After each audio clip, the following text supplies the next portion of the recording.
함께 나누실 하나님의 말씀은 예레미야 32장 8절부터 15절까지의 말씀입니다.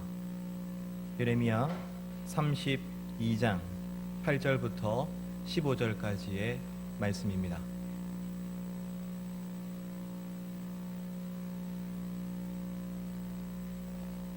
예레미야 32장 8절부터 15절까지의 말씀 함께 교독하시겠습니다. 제가 먼저 읽습니다. 여호와의 말씀과 같이 나의 숙부의 아들 하나멜 시위대 뜰 안 나에게 와서 이르되 청하노니 너는 베냐민 땅 아나돗에 있는 나의 밭을 사라.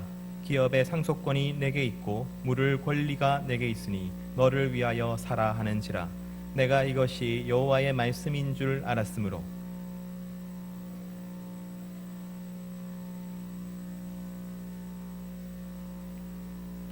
증서를 써서 봉인하고 증인을 세우고 은을 저울에 달아주고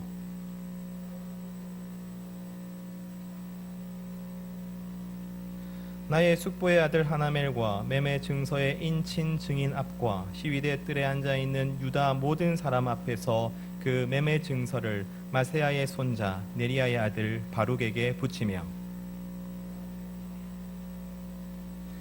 만군의 여호와 이스라엘의 하나님께서 이와 같이 말씀하시기를 너는 이 증서 곧 봉인하고 봉인하지 않은 매매 증서를 가지고 토기에 담아 오랫동안 보존하게 하라. 함께 읽겠습니다.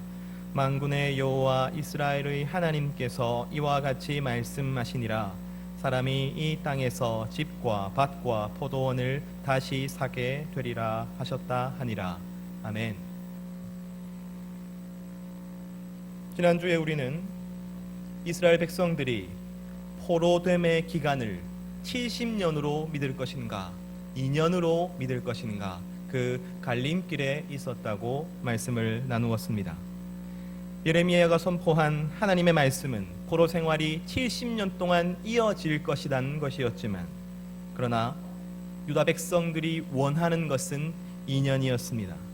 그들은 2년 안에 모든 것이 정상화되고 예전으로 돌아갈 것이라는 자신의 장밋빛 환상을 믿었습니다. 그리고 그들이 70년이 아니라 2년을 믿었기 때문에 그들은 자신이 처한 상황 가운데서 무엇을 해야 할지를 전혀 고민하지 않았습니다. 그들이 2년을 믿었기에 무엇을 바꾸어야 하고 무엇을 절대 바꾸지 않아야 하는지를 고민하지 않았습니다. 그들은 신앙을 배우고 또한 가르치는 일을 신경 쓰지 않았습니다. 왜냐하면 2년만 지나면 모든 것이 제자리로 돌아올 것이라고 생각했기 때문입니다. 하지만 그들은 말씀을 믿은 것이 아니라 그들 자신의 기대를 믿었죠. 그들이 믿었던 2년이 지나자 그들의 모든 것이 무너져 버립니다. 우리는 마음을 다해 이 코로나가 속히 종식되기를 원합니다. 그래서 정말 속히 모든 것이 예전으로 돌아가기를 바라고 있습니다. 당장 다음 주에도 치료약이 나오고 백신이 개발되어서 우리의 일상이 회복되기를 소원합니다. 하지만 그러한 기대에 내 신앙과 내 삶의 전부를 맡겨 놓을 수 없는 것이지요. 우리는 2년이 아니라 70년 동안 이 코로나가 지속될지도 모른다는 생각을 하고 우리의 삶과 신앙을 다시 점검해야 합니다. 만약 그렇지 않으면 우리의 삶은 더 이상 안전하지 않을지도 모릅니다. 사랑하는 청년 여러분, 여러분은 어떤 시간을 믿고 있습니까? 2년을 믿는 사람은 예전처럼 살아갑니다. 이 코로나의 시간은 그저 좀 불편하고 짜증나는 시간일 뿐입니다. 나는 아무것도 하고 있지 않습니다. 나는 그저 시간을 보내며 기다리고 있을 뿐입니다. 다시 예전으로 돌아가기를 기다리고 있을 뿐입니다. 만약 여러분이 그렇다면 여러분은 2년의 시간을 믿고 있는 것입니다. 청년 여러분, 그래서는 안 됩니다. 우리를 둘러싼 모든 세상이 지금 변하고 있습니다. 그리고 어쩌면 그 시간은 70년이 될지도 모릅니다. 그렇다면 우리도 달라져야 하는 것이죠. 이제 어떻게 우리가 달라져야 할지를 고민해야 되는 시기가 된 것입니다. 역사 가운데 교훈을 얻을 수도 있겠지요. 책을 읽거나 강의를 들을 수도 있습니다. 함께 모임을 만들어서 생각을 나눌 수도 있습니다. 코로나와 관련된 책을 함께 읽을 수도 있지요. 그것이 무엇이든지 간에 여러분 자신을 위해서, 여러분의 미래를 위해서 여러분 70년을 준비하십시오. 그리고 특별히 우리는 믿음과 신앙에 대해서 고민해야 합니다. 2년과 70년은 우리의 신앙에서 그 차이를 더욱더 드러낼 것이기 때문입니다. 교회와 성도에게 이 코로나의 시간은 진실로 포로됨의 시간입니다. 세상은 이렇게 이야기하죠. 하나님이 살아계시다면 왜 이렇게 코로나와 같은 재앙이 우리에게 닥치냐고 말입니다. 하나님이 살아계시다면 그 하나님을 믿는 너희들은 그 코로나에서 안전해야 되는 것이 아니냐고 말이지요. 교회와 성도를 하나님이 지켜주시기는커녕 교회가 전염의 온상이 되고 있고 손가락질을 받고 있습니다. 이제 이 땅 가운데서 성도로 산다는 것은 적대적인 세상 가운데서 손해를 감수해야만 성도로 남아있을 수 있는 시대가 되었는지도 모릅니다. 포로 생활하는 이스라엘 백성들이 바로 그러했지요. 그들을 둘러싸고 있는 이방인들은 이렇게 이야기합니다. 하나님이 살아계시다면 왜 너희 나라가 패배했냐고 말이지요. 하나님이 살아계시다면 왜 너희가 포로가 되어 이 먼 이국 땅에서 종살이를 하고 있냐고 말이지요. 지금 너희의 그 삶의 모습은 너희의 신과 너희의 종교가 존재하지 않거나 힘이 없다는 증거가 아니냐고 말입니다. 지금 우리와 동일하죠. 그렇다면 우리는 이 가운데서 어떻게 70년을 견뎌낼 것입니까? 무엇으로 이 70년을 이겨낼 수 있겠습니까? 저는 오늘 함께 읽은 이 본문이 그 질문에 대한 답을 해주고 있다고 믿습니다. 한 번 더 읽죠. 예레미야 32장 2절 말씀 함께 읽습니다. 시작.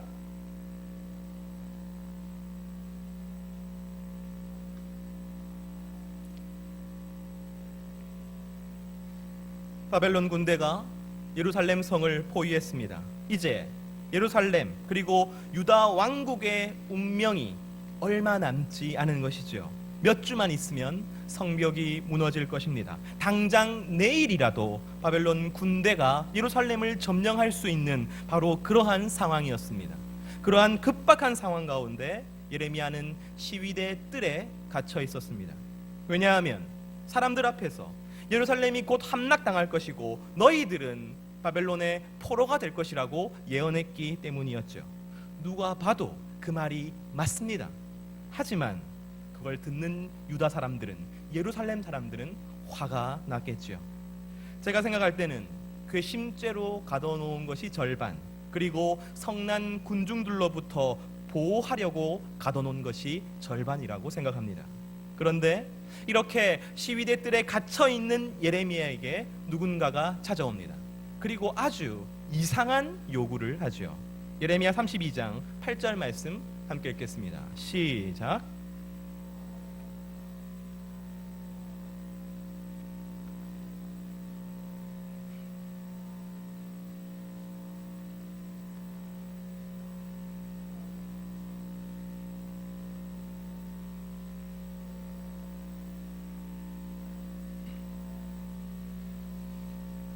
예레미야의 사촌 하나멜이라는 사람이 와서 땅을 사라고 요구하고 있습니다. 여러분, 이것이 얼마나 뜬금없고 비상식적인 일입니까? 다시 말씀드립니다. 지금 예루살렘 성이 바벨론 군대에 의해서 포위되어 있는 상황입니다. 그리고 진짜 몇 주 지나지 않아 함락될 상황입니다. 유대 왕국 자체가 멸망할 상황입니다. 그런데 만약 그렇게 멸망당하면 그 땅의 주민들은 모두 다 죽거나 포로가 될 것입니다. 그러한 상황에서 지금 땅을 사라고 이야기하는 것이죠. 여러분, 우리가 땅을 왜 삽니까? 내가 땅을 사서 내 소유로 만들기 위해서 땅을 삽니다. 그런데 땅을 사고 며칠 뒤에 그 땅을 빼앗기는 것이 너무나도 분명하다면 여러분, 우리가 땅을 살 이유가 없는 것이죠. 우리는 땅을 사서 우리가 이득을 보아야 합니다. 내가 그 땅에 무엇인가를 짓거나 무엇인가를 심어야죠. 그런데 지금 바벨론 제국이 유다를, 예루살렘을 점령하기 직전입니다.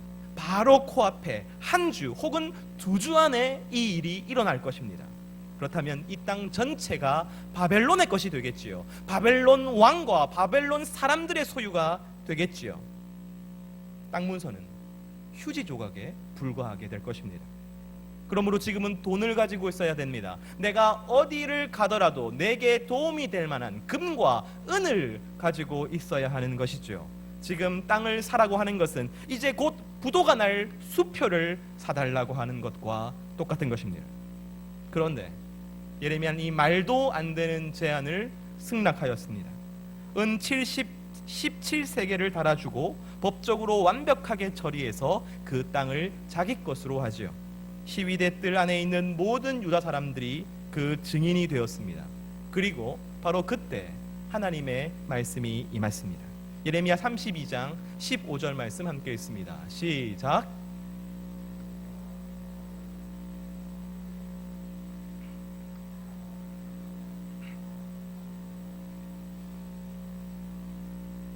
예레미야는 자기 뜻대로 자기 생각대로 그 땅을 산 것이 아니었습니다. 하나님의 그 뜻에 순종하여서 땅을 산 것이었습니다. 하나님께서 예레미야에게 땅을 사라 하신 것은 예언을 보여주시려는 뜻이었지요. 예레미야가 땅을 삽니다. 그것은 바로 유다 백성들을 향한 메시지였던 것입니다. 예전에도 비슷한 행동을 예레미야가 했지요. 멍에를 만들어서 소처럼 그것을 메고 돌아다녔습니다. 그 행동은 유다 백성들이 이제 곧 바벨론의 멍에를 메야 한다는 것을 백성들에게 보여주는 행동이었지요. 지금은 아무 필요가 없는 그 땅을, 마치 부도난 수표와 같은 그 땅을 삼으로써 하나님께서 유다 백성들을 다시 해방시켜 주실 것을 보여주시고 계신 것입니다.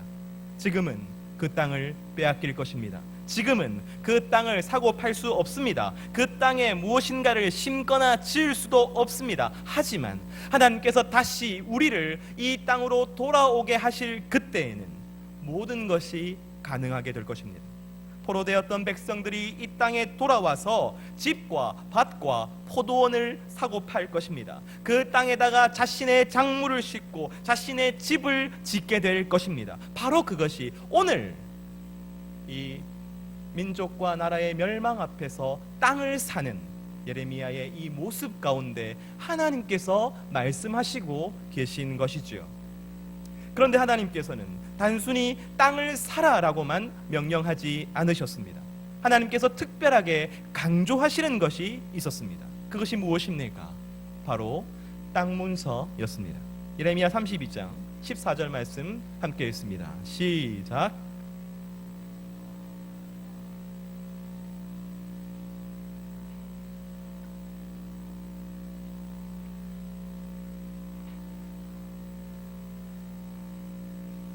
매매 증서가 바로 땅 문서입니다. 하나님은 예레미야에게 봉인한 증서 하나, 봉인하지 않은 증서 하나를 토기에 담으라 이렇게 명령하시죠. 그러니까 봉인한 원본 땅 문서 하나, 그리고 그것을 확인할 수 있는 사본 땅 문서 하나를 토기에 담아서 오랫동안 보존하라라고 명령하셨습니다. 여러분, 오랫동안입니다. 바로 바벨론 포로 생활 동안이지요. 하나님은 그들에게 땅 문서를 주십니다. 이제 포로가 되어 바벨론에 잡혀가야 할 그들에게 땅 문서를 주십니다. 하나님은 그 70년 동안 그들에게 땅 문서가 있어야 한다고 생각하신 것이죠.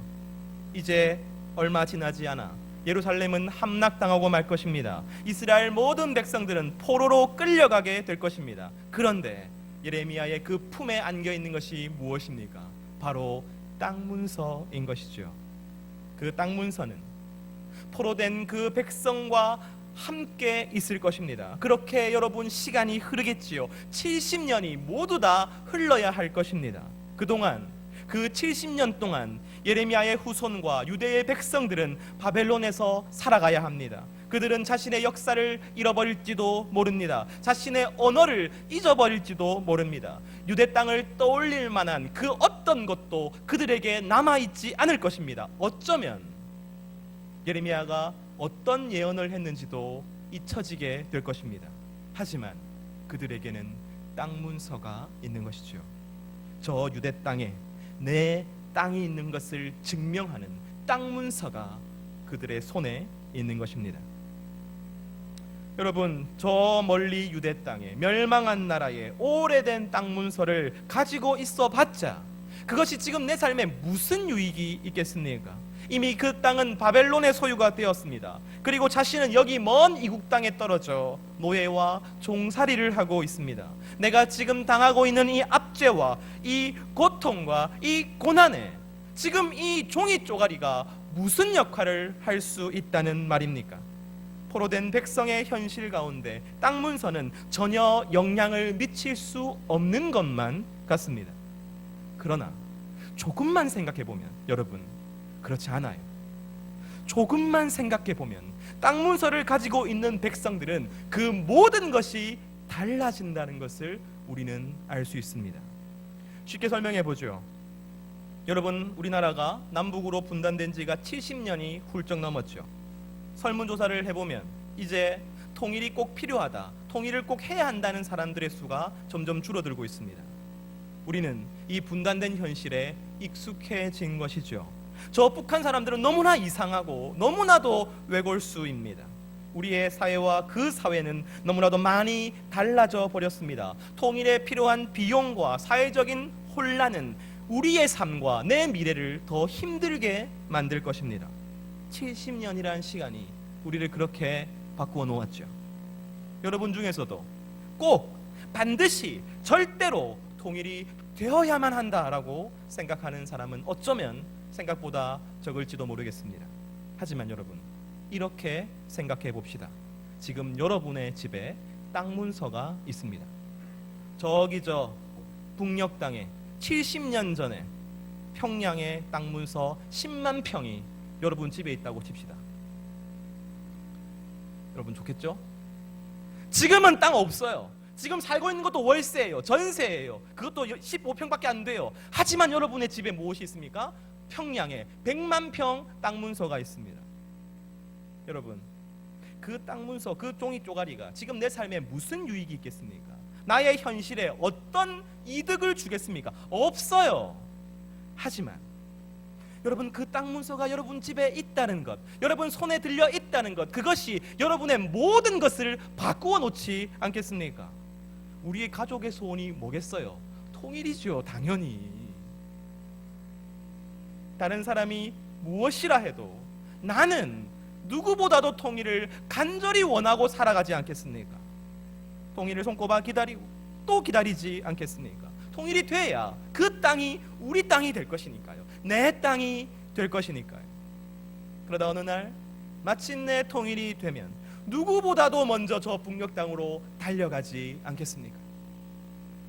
지금 이 대한민국 땅에서 똑같은 상황과 똑같은 직장과 똑같은 현실을 함께 살아가고 있다 하여도 여러분, 저 북녘 땅의 땅 문서를 가지고 있는 사람들은 똑같이 살 수 없는 것입니다.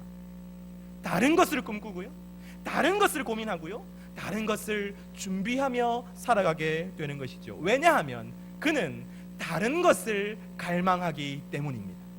그렇습니다. 땅 문서는 다른 것을 갈망하게 만듭니다. 포로 생활을 해야 하는 유다 백성들은 이제 어떻게 하면 내가 오늘 먹고 살까를 고민해야 합니다. 어떻게 하면 이 바벨론 땅에 잘 적응할 수 있을지를 고민해야 합니다. 땅 문서를 가진 사람도 똑같아요. 여러분, 여기서 70년을 살아야 합니다. 그렇다면 우리는 어떻게 잘 적응할지 고민해야 마땅한 것이지요. 하지만 그 고민이, 그 변화가 이 바벨론의 물결에 그냥 휩쓸려 가는 것이면 어떻게 합니까? 그저 생존에 목매달면서 세상과 똑같이 동화되어 살아가는 것이면 어떻게 합니까?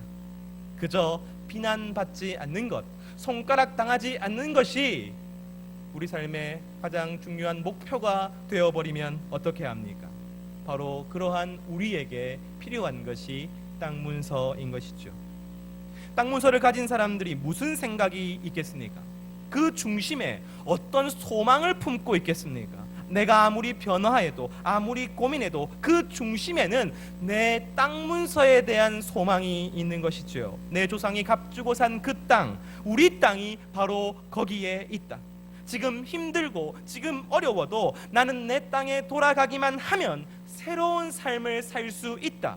지금 내가 억울하고 지금 내가 답답해도 나는 내 땅에 돌아가기만 하면 된다. 그 땅 문서가 있는 한 그는 그 땅을 갈망하며 살아가게 되는 것입니다. 그러다 마침내 때가 이르렀을 때 어느 날 나팔이 울리고 예루살렘으로, 유대 땅으로, 고향으로 돌아가게 되었을 때 여러분, 한치의 망설임도 없이 일어나 그 땅을 향하여 돌아가지 않겠습니까? 지금 교회가 두려워하는 것이 무엇입니까? 교회로 모이지 못하는 이 시대 가운데 성도들이 이 시간이 끝난 후에, 이 어쩌면 70년의 시간이 끝난 후에 다시 교회로 돌아오지 않을까 두려워하는 것이죠. 70년의 시간 동안 변질되고 시간이 흐르는 동안 세상에 동화되어서 약해질까봐 두려워하는 것이죠. 실제로 대다수의 유다 백성들은 포로 귀환하지 않았습니다. 포로 귀환을 선택하지 않았습니다. 그냥 바벨론에 머물러 사는 것을 선택하였죠. 그러나 우리에게 땅 문서가 있다면, 우리에게 갈망이 있다면 저는 두려워할 필요가 없다고 생각합니다. 하나님께 갈망하는 것이 있는 사람은 아무리 긴 포로 생활이라도 이겨낼 수 있습니다. 교회에 갈망하는 것이 있는 사람은 아무리 시간이 흘러도 이곳으로 다시 돌아올 수 있습니다. 중요한 것은 여러분, 갈망인 것이죠. 그러므로 우리는 지금 사람들이 교회에 오는가, 교회에 오지 않는가를, 그것을 묻는 것이 아니라 그 사람 안에 갈망이 있는가, 갈망이 없는가를 물어야 하는 것이죠. 지금 교회에 오는 사람도 그 안에 갈망이 없다면 이 70년 코로나의 시간 가운데 안전할 수 없습니다. 반대로 지금 교회에 오지 못하는 사람도 그 안에 갈망이 있다면 저는 개인적으로는 걱정하지 않아야 한다고 생각합니다. 여러분, 참 많이 오셨습니다. 그러나 여기에 오신 것이 습관에 의해서 오는 것이 아니라 갈망에 의해서 오셔야 하는 것이지요. 목마른 사슴이 시냇물을 찾는 듯한 그 갈망으로 여러분은 믿음을 대해야 합니다. 신앙을 대해야 합니다. 하나님을 대해야 합니다. 이제 그러한 시대가 되어버렸습니다. 갈망이 아니면 지켜낼 수 없는 시대, 갈망이 아니면 함께 할 수 없는 시대. 여러분, 그렇다면 여러분은 어떤 갈망을 가지고 살아가십니까? 여러분은 어떤 갈망을 가지고 이 자리에 앉아 있습니까? 사랑하는 성도 여러분, 자신 안에 있는 갈망을 먼저 점검하십시오. 갈망을 찾아내십시오. 갈망을 간절히 기도하십시오. 나는 얼마나 예배를 갈망하고 있습니까? 나는 얼마나 말씀을 갈망하고 있습니까? 나는 얼마나 성령의 임재를 갈망하고 있습니까? 나는 얼마나 공동체의 함께함과 나눔을 갈망하고 있습니까? 갈망하는 사람은 가만히 있을 수 없어요. 갈망하는 사람은 무슨 수를 써서라도 방법을 찾아냅니다. 절대로 세상과 같아질 수 없습니다. 여러분, 제가 세상에서 핍박당해라, 고난받아라, 이 말씀을 드리는 것이 아닙니다. 갈망하는 사람은 힘써 길을 찾을 수밖에 없다는 것을 말씀드리는 것이죠. 어쩌면 코로나는 더 이상 하나님을 갈망하지 않는 나를 드러내는 것인지도 모르겠습니다. 코로나는 내가 예배를 갈망했어야 되는구나를 알게 해주는 것인지도 모르겠습니다. 한 청년이 제게 이렇게 고백했습니다. 코로나로 교회에 못 오니까 교회가 간절해지더랍니다. 코로나로 예배에 못 오니까 예배가 간절해지더랍니다. 지금 계속 잘 나오고 있어요. 한번 다시 물어봐야겠네요. 지금도 간절하니? 이렇게. 여러분은 예배가 간절합니까? 그저 매주 습관처럼 앉아 있기만 하면 되는 그런 시간입니까?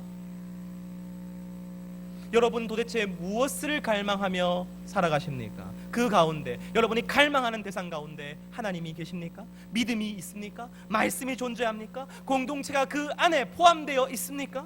만약 그렇지 않다면 여러분, 코로나가 문제가 아니라 여러분이 문제입니다. 내가 문제인 것입니다. 코로나가 기도의 제목이 아니라 내가 기도의 제목이 되어야 합니다. 하나님, 내게 갈망을 회복시켜 주시옵소서. 하나님, 내게 갈망을 부어 주시옵소서. 여러분, 이렇게 기도하셔야 하는 것이지요. 그리고 우리는 내 자신이 갈망하게 되는 것에서 그칠 수 없습니다. 내 자신의 갈망은 그렇습니다. 나를 지켜줄 것입니다. 내 신앙을 지켜줄 것이고, 내 삶을 지켜줄 것이고, 내 미래를 지켜줄 것입니다. 그러나 우리는 거기에서 나아가서 다른 이들을 갈망하게 만드는 것, 바로 그것을 갈망해야 하는 것이지요. 다른 이들이 소원케 되고, 다른 이들이 간절하게 되고, 다른 이들이 잊을 수 없게 되는 바로 그것을 갈망하는 것, 바로 그 갈망이 리더를 만듭니다. 예레미야는 참 바보 같은 짓을 했죠. 바보같이 자신의 어쩌면 전 재산을 다 털어서 부도난 수표를 샀습니다. 여러분, 자신에게 전혀 쓸데없는 것을 내 돈 주고 샀습니다. 손해를 보고 바보 같은 일을 한 것이죠. 왜 그렇습니까? 여러분, 그 선택은 그의 갈망을 보여줍니다. 그의 갈망은 내 자신이 신앙을 지키고 믿음을 지키는 것이 아니었습니다. 그의 갈망은 포로된 이스라엘 백성들이 하나님의 땅을 갈망하는 것, 바로 그것을 원했던 것이죠. 바로 그것을 갈망했던 것입니다. 그 백성들이 돌아갈 그날을 잊지 않고 기다리고 소원하는 바로 그것을 예레미야는 갈망했던 것이지요. 한 공동체의 리더가 누구입니까? 사람들이 그 공동체를 갈망하게 되기를 갈망하는 사람입니다. 그 공동체에 무언가가 있어서 혹은 무언가가 변하여서 사람들이 그 공동체를 소원하게 되고, 그 공동체를 간절히 원하게 되고, 그 공동체를 잊을 수 없게 만드는 것, 그 갈망이 있는 사람이 그 공동체의 리더입니다.